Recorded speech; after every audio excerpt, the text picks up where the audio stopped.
Alina babone nyonso ya Dasa Temo TV. Bozala bienvenue na chaîne na bino na linga bino makasi présence na bino esala anga tokos babakuku nyonso. Bokamata bambote na bino bisika bozali bo continuer kokabelanga ba like botombola musala ya Dasa Temo TV. Lelo to yesusu na sujet ya Micho. Micho osali trouble jeune fille moko mwasi apemba zanga lisumu. Donc jeune fille moko a créé des dégâts na mitu a batu bozala kiawa nanu boyebi subasma te boyebi nanu source te bino ba famille boma obokanisa te bozala kiawa si la volé si la ibi si la sala produit na yo si la bomona ba produit si la te bomona Gatsby te bomona Linda te bomona ka il s'appelle comment bomona Shikito te na SB ba produit si la bisalo bato mayele bato abuanya bana bonne vie ba produit si la bisalo si la azana projet ata moko te ke fokaka kende koyiba Micho po atalama si la azana ta oyiba mwana mutu te po soki ye kaka zwi mutu alongoli atie mutu ana tie makolo na SB mutu ana zwi makambo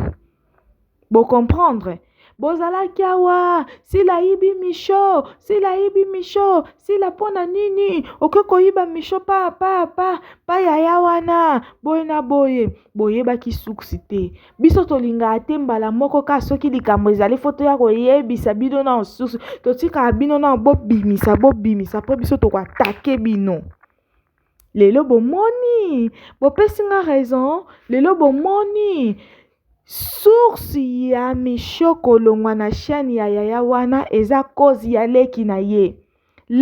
ye akomisa Micho mbanda na ye kofinga Micho kolobela Micho makambo mabe kogangela Micho devant bana na misusu batuna kuna na chaîne ya na ye lokola ya na ye aza patron ya chaîne wana ye pe akoma patron na ndeye na ye koganga akolobaka Micho atali akokite mbisi alandaka kesika mai ezosala nini ezochola nde Micho aye kotindela yaya message na expliquer bino kutu déjà na émission passée yaya asali eloko te Micho pa alandika kesika mai ezochola ba chaîne eze ebele me atali ke SB nde pesa makambo aye na SB te pona te bolanda video bo comprendre réponse ya Micho epa ya yaya wana so occupe moi mutu nakuta loba boyebodo oyo pene ozopena temps na yo nyonso ya vie na yo mpona kosali réputation na nga kofinga nga kotambola na kombo na nga na reponda o te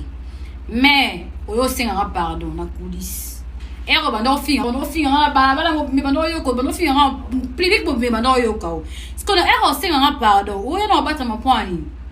zope makasi ti kene ba bato oyo balopatela nga sango balofinga ngi pa bango kelo batele na bongisa na senga na osengi pardon na linga bongisa na ngana ye poni bozwa courage osala ngoti bino bozwa ka courage ofinga obi kaza azani motema malamu olimbisa te motema ezali bende te to kamite mande mona bino quand do finga nga ba bato nyoso ke ko senga pe pardon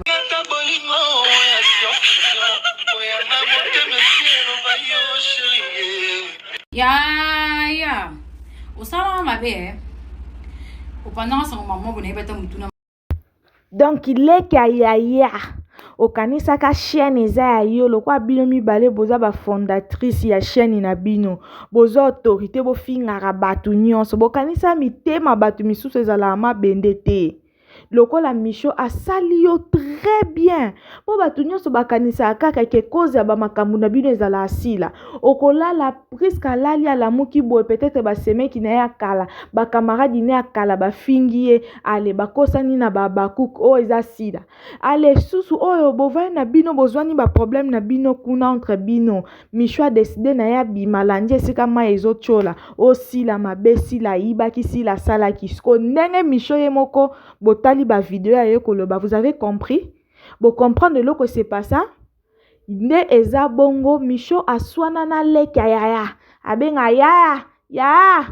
aswana na leka yaya aya pa expliquer patron tala leki no makambo osala nga tindele message patron asabota bango bakanise lokwa ndeti ba osabota Micho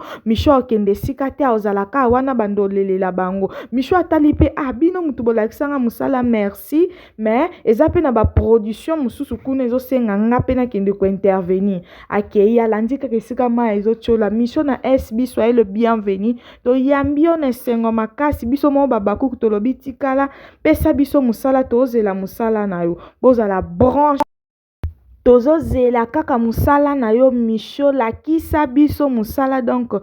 présence na yo na mams na balinda bino nyonso boke tokos bosali kitokos na kati ya chaîne donc biso babakuki tosepeli na yo toyambi yo na motema kofungwama awa biso toyambi yo tolingi te lobo créele biso baproblème toyambi yo na motema kofungwama chez SB baprincipe ezali koya na nkombo ya bato te kobeta masolo ya kuna te epa SB zala yo sala mosala na yo bafuti osimba nzela kende contrat ekabwani bozala branché babakuki nyonso film asika yango wana ezokota bozala branché mpona kolaike fidèle toujours au poste ya bakuki oye bosabone